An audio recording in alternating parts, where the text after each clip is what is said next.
this is a question from another of your very polite fans. Her name is Victoria Reynolds. Sam, can you please ask Mr. Lee Priest to make a video on Big Ramy? I personally think he can make a good change for the big freaky side of bodybuilding. He has a beautiful small waist and he should win the Olympia. Lee's overall opinion on Big Ramy would be great. Your best fan, Victoria Reynolds from Denver, Colorado.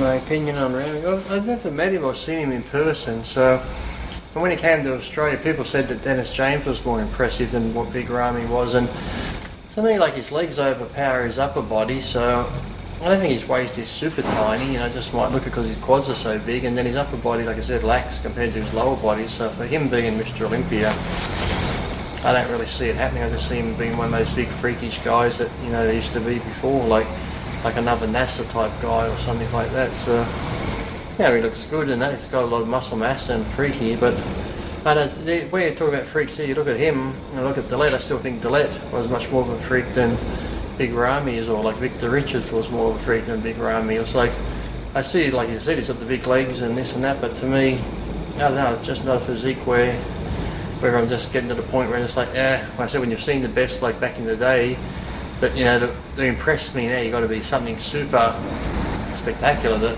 I look at Big Ramy, okay, I can see he's freaky and a big guy, but yet just doesn't impress me, like Dorian did when Dorian came out and won those Olympias looking freaky, like Ronnie did when he won those Olympias. I just don't see Ramy winning the Olympia at all. So, but I'm not taking nothing away from him, but his physique to me it's big, but still lacking a lot of stuff.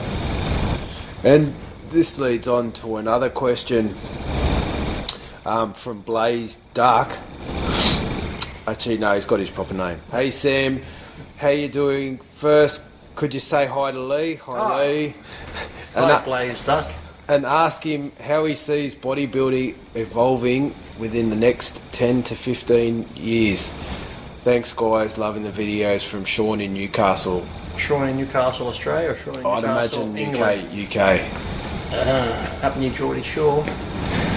Now, if it keeps going the way it's going, I see it going shit. Because like I said, guys these days, they train hard, and some are freaky, but like I said, you look at the lineups of the Olympias now compared to when you had like the flex wheel, like Kevin Leverone, Paul Dillette, all those guys. Even if you go back to someone like Porter Cottrell, symmetrical guys, Milos Sanchez and Nasser and myself, or Mike Francois. To me, back then the shows were so much better than they are now. I said now you have a few good guys, but still don't have the calibre you had back then. So the way it's going now with the big stomachs and they're getting more bloated, if it keeps going that way, I just don't think it's gonna. Like I said, most guys now, they prefer, people make fun of the board short class and the male physique class, but yet that's what a lot of people like, that more classical look where the guys aren't super massive, they're not super small, they're just that nice classical Frank Zane type look. So the way it's going now, if it keeps going that way, I just don't see bodybuilding progressing. Well, really it hasn't progressed. To me it's gone the opposite way. Bob Ciccarello and all these other wankers can say what they want because they're paid by the IFBB, so they have to say it, but bodybuilding isn't going forward. Like Arnold said, people need to go to Mannion and that and stop this judging, because as long as they keep putting these guys first, people are going to keep looking that way. You've got to start rewarding the guys that look symmetrical, that have the shape, have the symmetry, have the definition, put them first. So the guys that come in blocky start thinking, fuck, I've got to change the way I look. But as long as you keep putting the blocky guys first, they're going to be like, well, I don't need to change nothing. So to me, bodybuilding's just going to keep staying where it is or go downhill. So say with someone like Big Ramy, you reckon if you were advising him, would you say, oh look, come in a bit smaller and work on the detail? Concentrate on more definition, concentrate more on the conditioning, size wise, maybe try and get a bit more on the upper body, arms and that and whatever, and you can bring your legs down a bit, but just go for more conditioning, because the more conditioning you look, the bigger you're going to look. So that's what I said with Kai. Kai's got so much muscle mass on his frame, he doesn't need any more. If he tries to add more, he's only going to look blockier and get more bloated.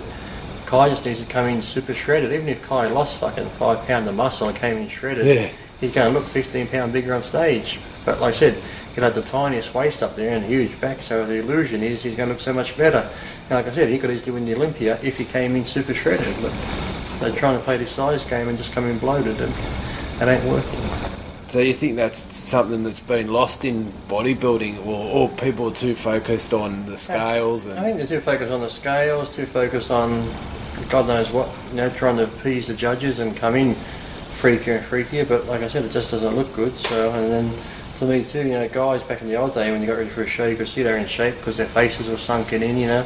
These guys the day before a show still look fucking bloated in the face, and come the day of the show, their stomachs are bloated. And like I said, our stomachs weren't bloated the 2 weeks after a show. So whatever they're doing now is just ain't too good for the look of the sport, that's for sure.